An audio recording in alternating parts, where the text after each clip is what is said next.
So, good afternoon, everybody. My name is David Castle. I am the Developer Community Manager for MarkLogic. And in that role, my job basically is to increase the number of people who know what MarkLogic is, what its capabilities are, in particular talking to developers and kind of making it easier for them to get started learning about this technology. It's funny, when I saw the schedule, I noticed I had one of the coveted right after lunch slots. So I will do my best to generally interfere with your afternoon nap schedule, and along the way, we'll cover some interesting topics. About 6 years ago, before I joined MarkLogic, I had heard, my background was relational databases. That's what I knew. It's what I had used on every project I'd ever worked on. And that was just the common thing. It's what you did. I had heard some brief mention of key value stores, but this was like a new and not sure what to do with it kind of thing.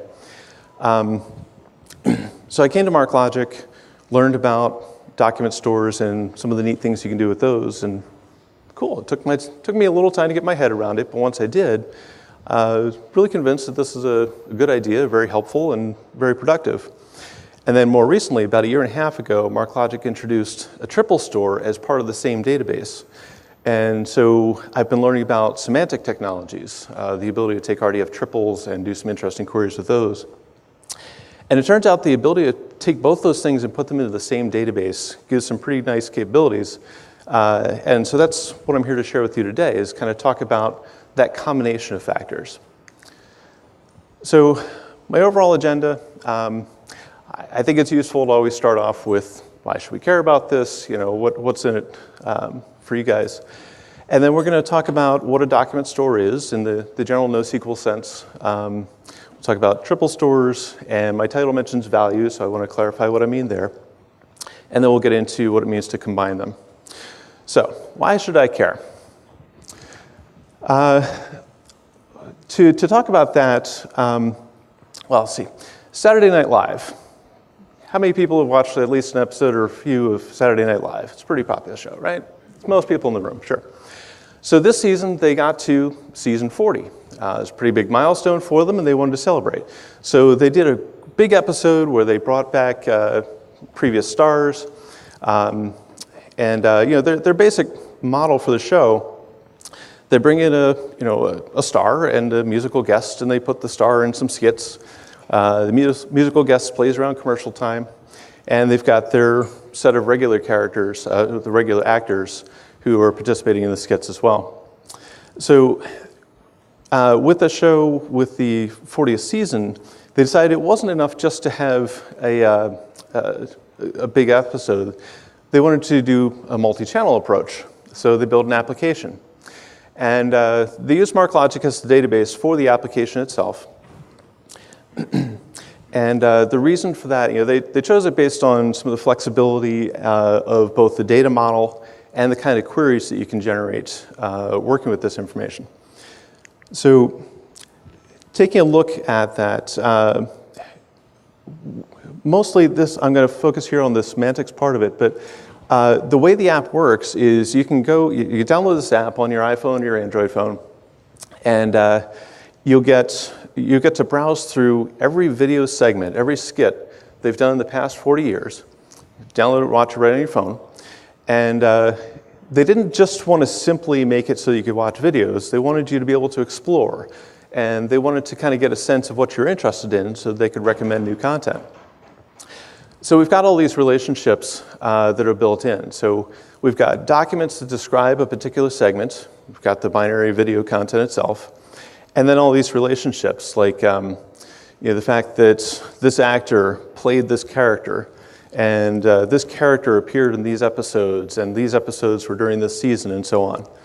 And that allowed a browsing capability that goes well beyond what we expect from a normal kind of search experience. I'm going to compare this to Netflix briefly, and I say this with the utmost respect for Netflix because I love it. But with Netflix, if you want to watch a movie or a TV show or something like that, great, you search for it by title. You get back a search result, click on what you want. And it'll even give you a list of actors. You can click on an actor and get a list of movies and TV shows that actor's been in. But some of the things that the SNL app allowed that you can't do in Netflix or other similar things that I've seen so far are browsing by character.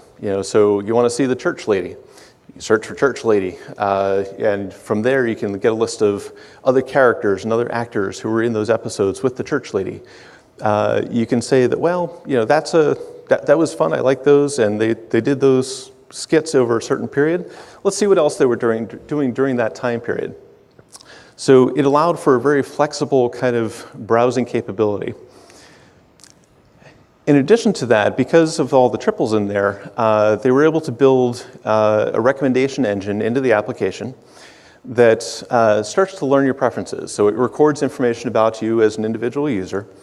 And so as you're browsing through early 90s with this skit and these actors and so on, it figures out, well, this is the kind of stuff you like. You've already seen this one, so I'll skip that one. But I'll show you some other stuff that you might not have encountered. And again, it's this combined ability of the documents and triples being in the same database together really unlocks some powerful combination queries. And that's generally what we're going to be looking at over the rest of this session. I can't share numbers about the how many users and so on. They're holding that close to the vest right now. But I can tell you that the app made a pretty big impact. People loved it. It's been downloaded a lot of times, and you can see a whole bunch of tweets here talking about how much time people have lost having downloaded this app, because there's a lot of good stuff there, and it's pretty fun. So proceed with caution if you decide to download it. Make sure you don't have anything important planned for the rest of the day, and so on. All right, let's talk about document storage now. I want to start off by level setting and just kind of get a sense of what you folks know about this topic already. So I'm just going to do an ABC. I want you to pick one of these that best describes you, and I'll ask for ABC. So A is this, you're familiar with the concept of document stores. Maybe you've built some applications with Mongo or something like that. B is maybe you know some of the concepts, but you haven't done a whole lot with it yet. And C, I'm saying document store, and you're thinking something completely different. So real quick, A, B, and C. Okay. So pretty good mix of A's and B's with a few C's thrown in. So about what I was figuring, that document stores have gotten pretty popular in the last few years.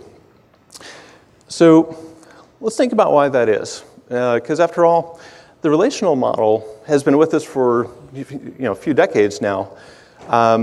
It has been used to solve a lot of problems, and built a lot of applications have been built on top of it.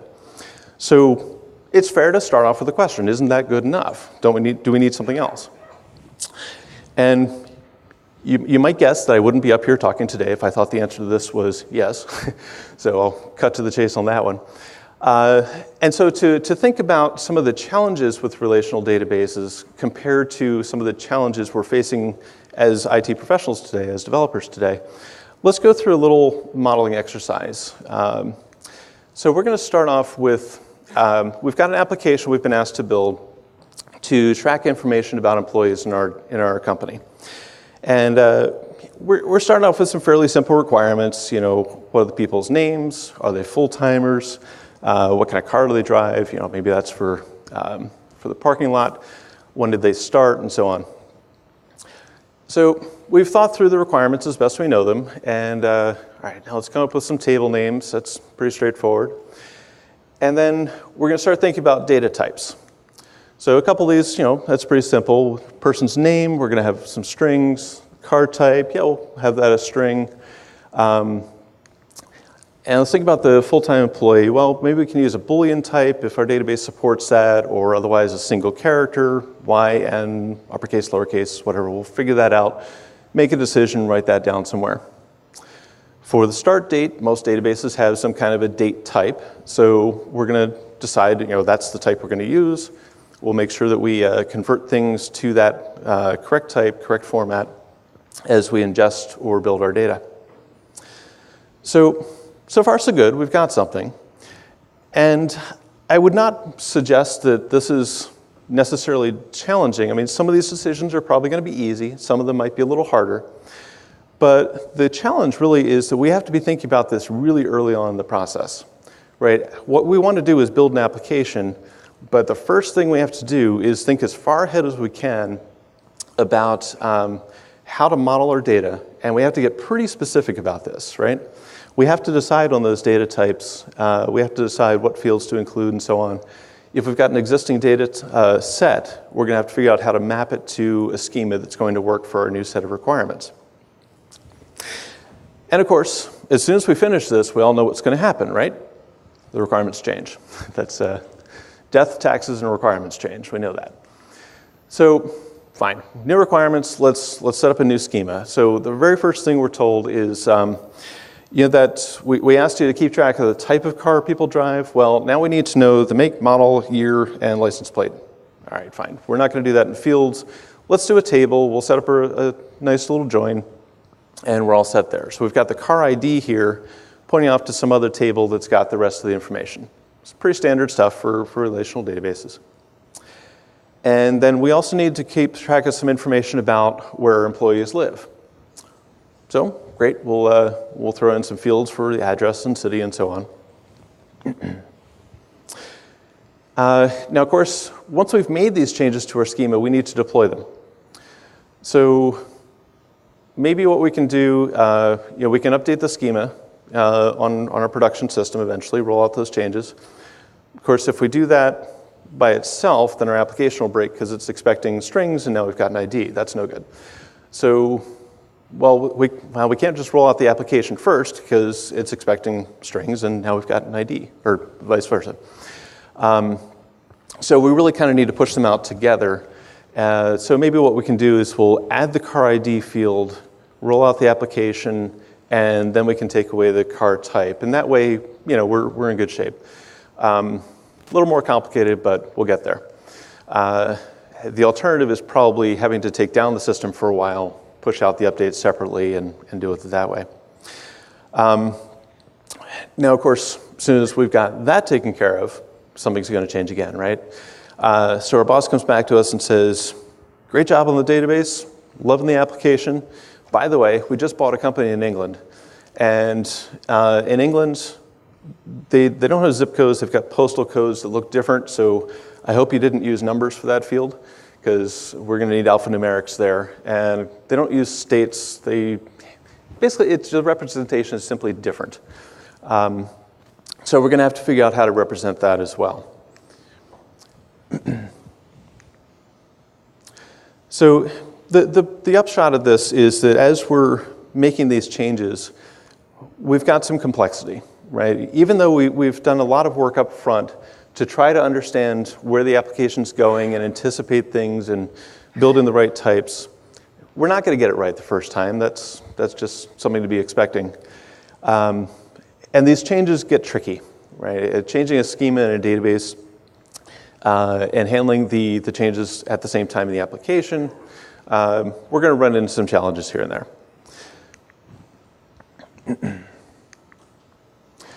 Now, let's think about storing something else, maybe something that fits a little bit less well into rows and columns. What if we want to store a book? So a book document looks kind of like this. We've got some metadata, the title, the author, and so on. We've got sections that have chapters, that have pages, that have text. So let's start off designing our schema, throw that into a relational database. Some of these things are going to be pretty straightforward. A title is a title. It's just a string. We'll put that in there. And maybe I naively, perhaps, I think we'd probably figure this out, that having an author in a field, let's go with that for now and see what happens. The sections, of course, we've got we've got some unknown number of sections, so we can't do that in a field. What we're going to do instead, of course, is we'll have a pointer off to another table. But what about some of the other things we'll find in a book? Like if it's some kinds of books, we'll need a bibliography. And the way we store that's going to be pretty specific to that kind of book.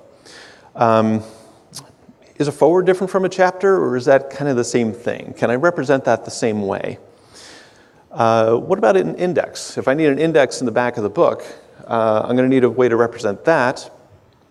And then, of course, there's oh yeah, I didn't think about the fact that a lot of books have more than one author, or a book might have an editor, or something like that I need to capture. So these are things, even if we do a good job of anticipating all these, we've had to do a good job of anticipating all these, right? We've put a lot of work up front into our data schema before we can even think about building an application. So what if we could store the book more like this instead, where we could take the hierarchical structure that is natural and native to this data type and store it in a hierarchical way? So here we've got an XML representation. Likewise, you can think of a JSON representation. Either one's the same kind of thing, right? We've got, certainly there are differences between XML and JSON, but they're both representing some kind of a hierarchy where you've got parents and children and various kinds of data. Turns out document stores, oddly enough, are really good at this kind of thing. And beyond that, documents of this hierarchical type are very, very common. If your data fits neatly into rows and columns, a relational database is, that's probably fine, but a lot of data doesn't fit neatly into that. And this kind of an approach allows us a lot more flexibility and a lot less upfront work. So for instance, what if all of our initial data set consisted of books with a single author? Okay, we've got one author. And now we end up with a book that's got more than one author. Fine, it's got two author elements, not a big deal. Likewise, if there are books that have indexes or forwards or so on, we've got a self-describing markup format here that provides us that information. But of course, NoSQL does work for relational as well. We can take data we've stored in a relational database previously and bring that into a document store. The way I like to think about that, picture a relational set of tables, right? And let's go with the book example. So if we've got a book, we're probably going to have an author table, a publisher table, and some other tables like that. I want you to mentally picture the joins, the foreign keys there, as pieces of string connecting those tables, connecting the rows specifically. Now I grab one of those rows from the table column, from the book table, and I just pull on that. And because of those pieces of string, I also get the authors, the publishers, and so on. And what I end up with, dangling from my fingers here, I've got a book, and below it I've got author and the text and the publishers and so on. So a lot of the times when we're storing information in relational systems, there is a natural hierarchical representation of it. So we've got that ability to take what's already in a relational system and bring it into this approach. And like I said, a lot of the data that we encounter does have a hierarchical structure to it naturally. We think about employees. Well, we've got an employee and we know information about that employee. We've got when they started and the address and so on. It's a very natural representation to record that kind of information. And we've seen that across quite a few different industries. It's trade cash flows is the example over there. So once you've got that hierarchical approach in mind, you can think about the kinds of data we can put in there. So as an example here, we've got full text data. We've got some values like years or other numbers or maybe tags if you're doing tagging in your data in your application. We've also got geospatial information. So MarkLogic, there's a number of ways to represent geospatial data, and likewise, you can anything that's going to hold XML or JSON. It's simple enough to put something like this together.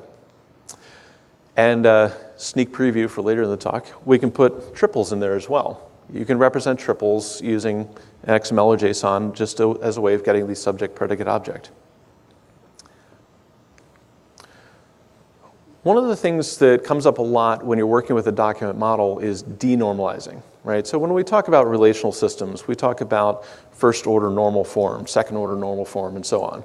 And as a developer, especially one working on a database schema, we make decisions about how far to go down that sequence. Maybe, and we don't tend to, on a day-to-day basis, we don't tend to think in terms of second, third, fourth, whatever. we just tend to think about how much am I going to spread this data out? Where am I going to use a pointer to a table versus just having it in line? And we tend to go toward the normalizing end of things. With a document store, we tend to go toward the other end of the spectrum. We tend to go toward the denormalizing approach, where we're bringing data into the document itself. And I'm going to go into the reasons for that shortly. But let's compare. Here we've got a good example of a denormalized schema. It's a simple one, but I think it's sufficient for chatting about here.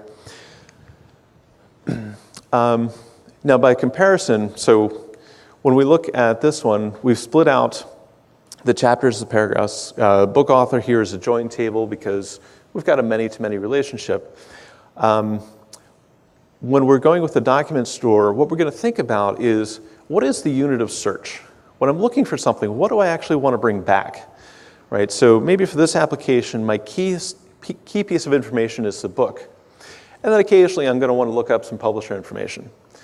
And I've decided early on that I'm really not likely to want to search for books by the city of the publisher. It's just not something people care about when they're looking for a book, right? No disrespect to any publishers in the room. So what I'm going to do is, it is reasonable to say that people might look for books by a particular publisher, O'Reilly, for instance. So I'll take that publisher name and I'll bring that into the book document that I have here. So we can see I've got publisher Bob's Books. By denormalizing it like that, it means that, well, you know what? I'm going to come back to that point in a minute. I'll come back. So set that thought aside for just a second, and we're going to see what the impact of that is. When we are, oops, there we go. When we've got our database, regardless of what kind of system it is, sooner or later we're going to run out of capacity, right? If our data set is growing, eventually it's going to outgrow the original system on which we built the application. When that happens, we've got a couple choices about how to proceed. One is go out and buy a bigger server. Spend more money on somebody that's got a bigger hard drive, more memory, more CPU, etc. And this is the scale-up approach. Conversely, we can also say that when we run out of storage space or whatever, we need more capacity, we can go out and buy more servers of the same size, more commodity servers. And that's the scale-out approach. So scaling out is considered to be the more economical of the two because you don't have to buy a small number of really expensive servers. You're buying lots of cheaper ones. That's a win. It's good for the customers that my company works with. Good as far as that goes. The challenge comes if you're thinking about a relational model. How am I going to distribute my data among these different servers? The term for that is sharding, and so we have to think about how are we going to take that and split it out. And maybe we'll do it by tables. We'll put the books on one and we'll put the authors on another or something like that. But more likely, we're going to try to take some of the rows from each of these tables and put them on an individual server so that we're getting related information close together. And if we do that, then maybe we can minimize the number of cross-server joins, and that's what we're hoping for. But in practice, that ends up being challenging to do, and we're probably going to need to do a number of cross-server joins after all. Now let's compare that to the document approach. So I've got a number of different servers, and on each one of the servers, I have a set of documents, and for each document, the indexes that are relevant to that document are stored in the same place as the document itself. So what does that mean for us in practice? Well, it means that when we have a query, that query is going to be sent out to all of the servers in our cluster, and each one of those servers has all the information it needs to look at the documents that it owns and say, these are the ones that are relevant to the query. Now you notice that first server there did not have to check and say, well, I think this one's good, but server number 3, can you tell me what the publisher is for this one so that I can then figure out if that's right? We don't have to do that because all the information, the entire document, is stored in that one place. And this is where we come back to that denormalization. By denormalizing and having that data all in one place, we do allow, we allow that information to be there to answer the query fully. Now, one criticism that I've heard of document stores is the notion that we're not paying enough attention to the data structure, right? I've heard people say, you can't build an application until you understand your data. Okay, that's a fair point. But that doesn't mean you have to wait to build anything until you fully understand every nuance of the data. What you can do in practice a lot of the times, you can take the data that you're starting with, whatever your initial data set is, throw it into your database, and explore it there. You can start building your application. You can explore it in the context of the database. You can use your sandbox to run some trial queries and see how things go. And you might find that, you know what, to make this work, I'm really going to need to change this part of it.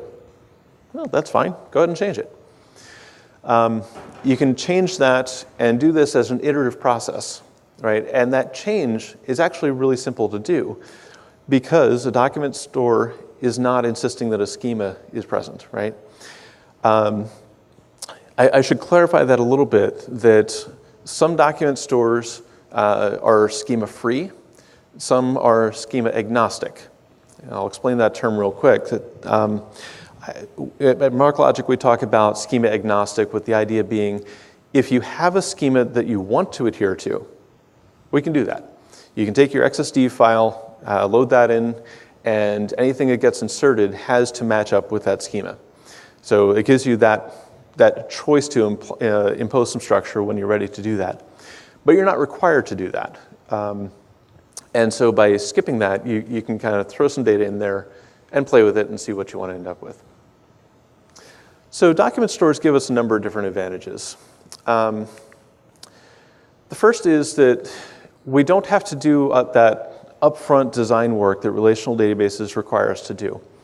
Instead of doing that, we can get data into our database and very, very quickly start building up our applications. And for a lot of applications, we can take an existing data set, throw it in there, and be able to do meaningful work in a very short period of time. Sometimes it's going to take a little bit more upfront, but never nearly as long as it takes with a relational approach, just because of the importance of getting that schema as close to right as you can before you can actually deploy the schema, add some data, and then start building your application. As part of that, when you're loading your data into a document store, you only need to worry about transforming the parts of it that really need to be transformed. Let's suppose that you've got a large store of XML data or JSON or something like that, and the documents that you have are large and complex. Okay, that's fine, throw it in there. And as you look at these documents, you say, you know what, this section of these data, of these documents, that's the really important stuff. That's what I'm going to worry about. But of that section, this right here, this date element, I'm going to need to get that into the right format that I can build an index on it. This section down here, it's a part of the data. My customer said I should store it, but you know what? We're not using it. There are no application requirements related to the data that are in there. So yeah, we'll store it. We'll be able to bring it back, retrieve it, but it's not worth doing any transforms on right now. So we're just going to take that stuff and bring it in exactly as it is in the wild, so to speak. Now, of course, application requirements do change. At some point, if we need to go back and do some transforms on there, we can. But the difference is we don't have to. We can delay that until there's an actual need to work with, an actual need to do that work. Okay.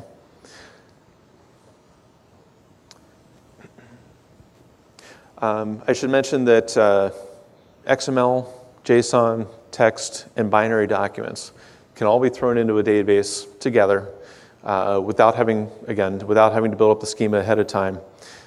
So those 4 different structures, that gives us a tremendous amount of flexibility in what we can do. You think about something like the Saturday Night Live application. Picture you've got your videos, you've got documents with metadata about videos, You've got all this different information sitting side by side. You can mix XML and JSON sitting right next to each other. You can have documents with very different schemas sitting right next to each other, and that's fine. Various document stores will give you more tools, some more than others, in order to help work with different schema data together. MarkLogic has some good tools for that, but I don't want to make this an ad, so I'm not going to get into that right now. Once we have the data in the database, we can start building up indexes. And at least in MarkLogic's case, we've got a universal index that grabs all the terms in the document, as well as the structure of the document. So, when we're thinking about XML or JSON, we've got, there's a root element maybe and a title and so on. So you can think about, let's say we've got a database of scholarly papers, and there's a term that you're interested in. It's pretty straightforward to set something up that says, well, I want to do a search on this term, and if that's in the title of an article, that's fantastic. If it's in the abstract, that's good. If it's in the body, okay, it might be worth looking at. That's pretty simple to set up when you've got the structure of a document captured along with the text. And the last point here is about the elasticity of a database like this. Because you're taking a document store and each individual database is holding entire documents, that simplifies the question of how do we add more nodes? Right? Now again, things will vary based on the particular document store. With MarkLogic, we can add more nodes and data will automatically migrate to the new servers so that the data will become reasonably evenly distributed. Okay. I'd like to move on to triple stores next. And likewise, when I say triple store, I'd like to get a sense of how much people know. So A is you sparkle on a routine basis, and I'm not talking to the vampires in the room. B is you generally know the concepts, but maybe you haven't worked with a triple store or written Sparkle queries yet.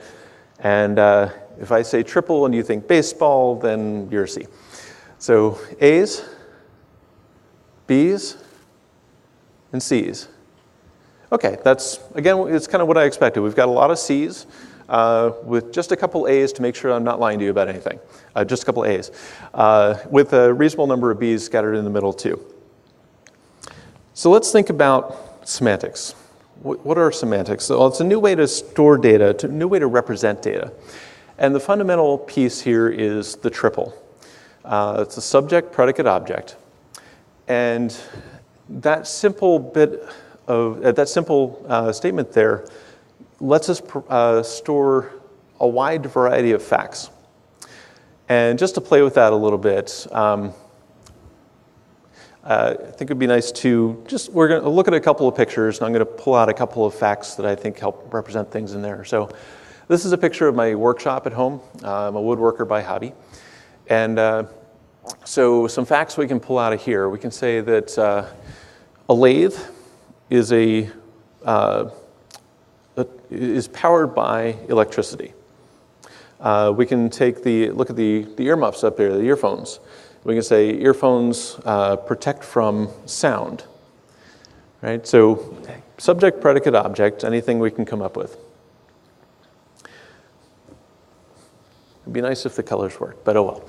This was a really cute picture of the pet hamster we had. So we can say things like hamster, subspecies, teddy bear.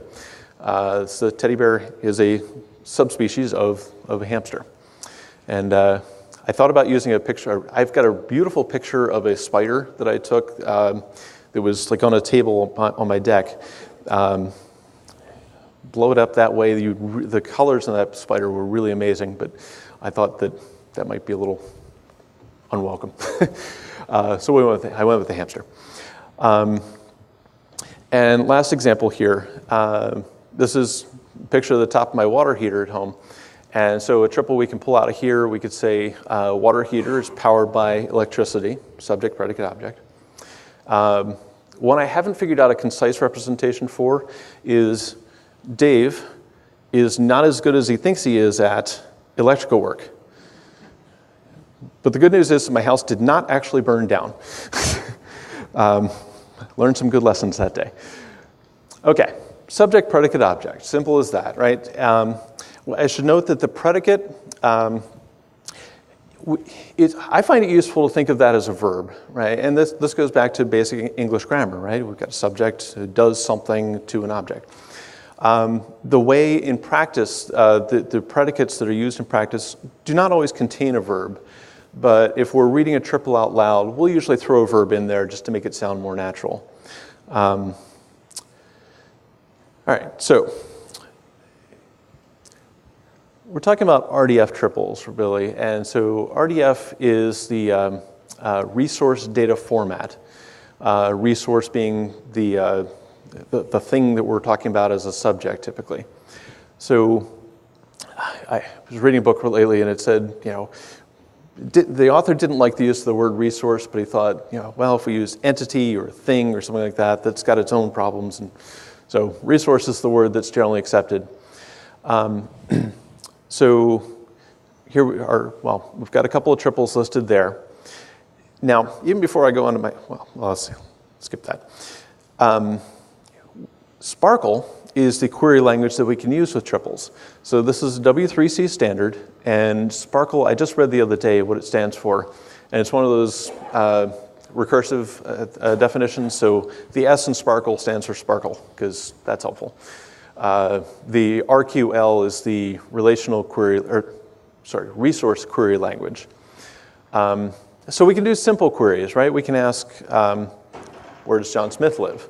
In Sparkle, that would look like, John Smith lives in where, a variable. And we'd get that back. We'd get back this triple, and we'd find out that he lives in London. But we can ask more interesting queries, too, like, who are all the people who live in England?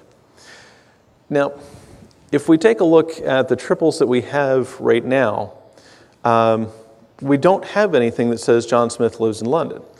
But even if you've never heard of London, or even if I used a much more obscure place, as human beings, we can look at this and figure out pretty easily that, John Smith lives in England.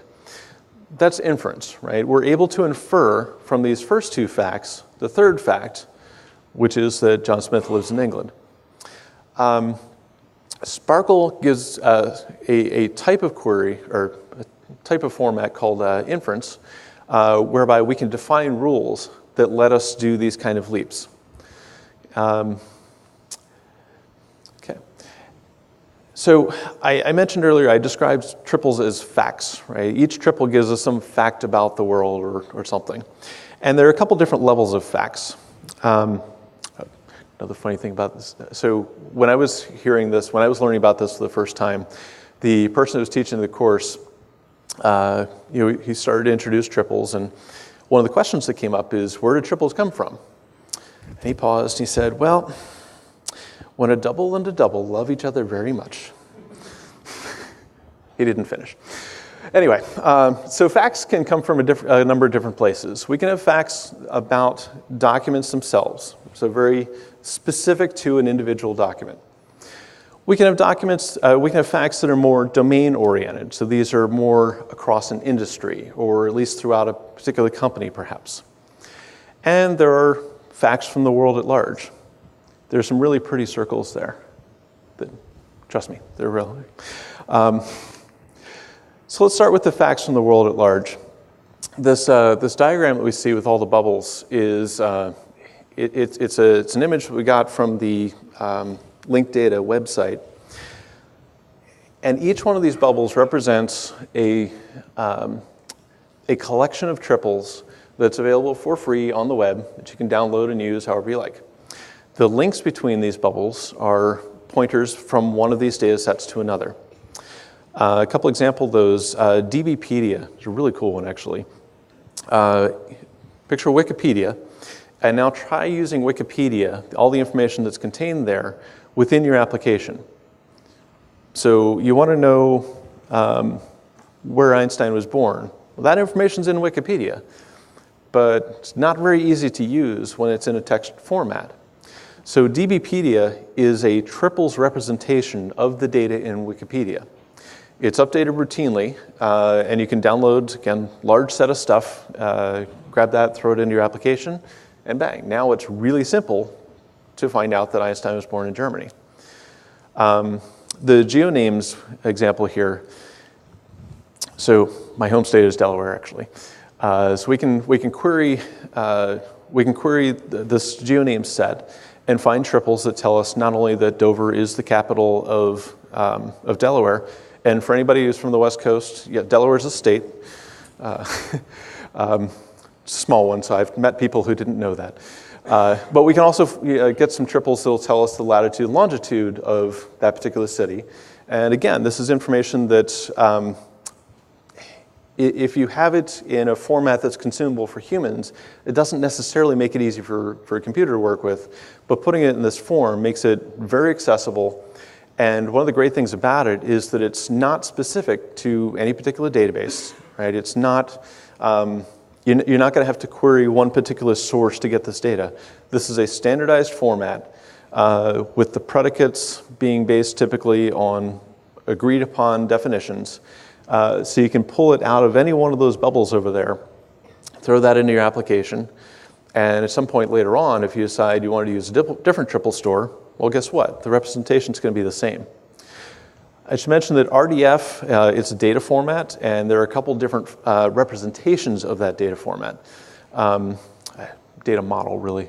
But anyway, there are different representations of it, like RDF XML, Turtle, N3, and a few different ones like that. But those are representations. The key thing is the data itself, that subject, predicate, object. So we've got the world at large, and then we've got your domain, right? Maybe you work in the insurance industry or a bank or something like that. In many cases, there's information that's specific to a company or across a whole industry, and you can grab that data, and it doesn't, you can use it across many applications because it's a standard set for the area where you're working. I once built a proof of concept system for a company that they had RDF data describing connections among their employees based on who was using IM instant messaging to talk to whom. It wasn't the content, it was just who's in touch with whom. And you can imagine there, if you know who's talking to whom, and you know kind of what people's areas of expertise are, you can build a system that says, these groups of people are working on similar things, but they're not talking to each other. Maybe we should get these people in touch, right? So that was a neat example. Let's see, got the pharmaceutical drug company's ontology, understanding a company's drug catalog.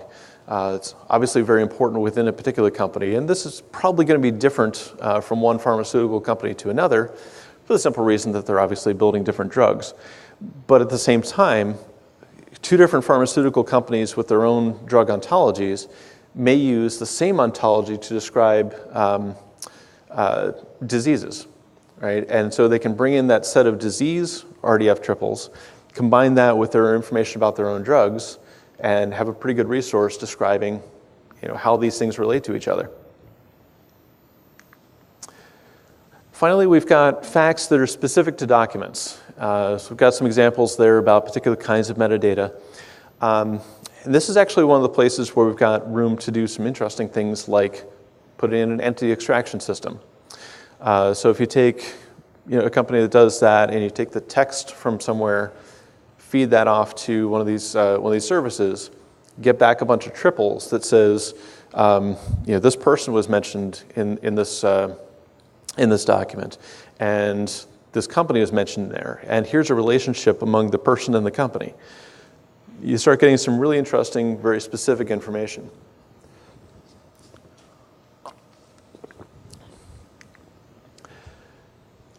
So if you take all those and you put them together in one database, then you've got an interesting set of information that gives you a lot of context to work with when you're trying to build up your questions. So as you're doing queries, you're not just asking about, about individuals. You can ask about individuals who have this trait. right? We can kind of go up the ladder a little bit. Like we saw the example with John Smith lives in London. Well, we can think of examples like, I want to find people who work in the technology industry. Well, if we've got, John Smith works as a developer, and somewhere else we have, developer is part of the technology industry, it's pretty simple to make that connection. And that can be done at a variety of levels, right? So I can say that, Dave Castle lives in West Bradford Township. West Bradford Township is in Chester County. Chester County is in Pennsylvania. Pennsylvania is in the United States. So conceptually, we find it easy to say Dave Castle lives in the United States. Sparkle actually makes it pretty straightforward to do those queries as well, both through inference and through some other capabilities I'll show you in a bit.